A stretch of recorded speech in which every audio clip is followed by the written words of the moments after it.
Энэхүү нүүрс нам дамнан оршсон маш том бүлгэллүүдийн гарт байдаг.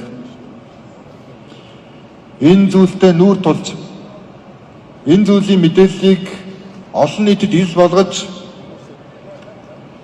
тэрхүү бухчирсан бүлгэллийн системийг задлаж чадна гэдэг бол юутайч энэ 30 жилд чадаагүй зүйл юм аа. Тийм ч учраас нүүрсийн сонсголыг илчилж нүүрсийн сонсголын дараа Монгол улсын дотоодын нийт бүтээгдэхүүн 2 дахин тэлж чадсан. Энэ бол манай энх хоёр сайд далд байсан эдийн засгийг 2 дахин тэлж цөөхөн хүнд байсан боломжийг нийт иргэдийн боломж олгож чадсан юм. Нүүрсний энэхүү хулгайг илчилсний дараа Монгол улсын төсөв 6 их найдаар давж биелж 1072 хувьцааны ноогдол ашгийг Монголын ард түмэн 2 удаа хүртэж үндэсний баялагын сан байгуулагдах хуулийн үзэл санааг амьлуулж авч чадсан.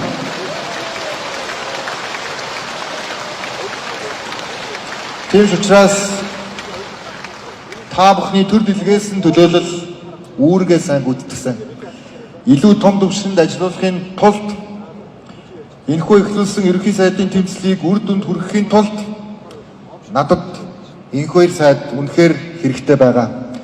Тийм учраас ерөнхий сайдыгаа дэмжиж байгаа хүн бүхэн энэ шударгаасны тэмцлийн төлөө энх хоёр сайдыг өндөр саналаар сонгоно гэдэг итгэж байна. Бүгдээрээ энх хоёр сайдаа амжилт хүсье.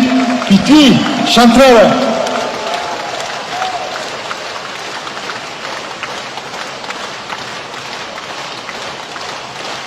Амжилт хүсье.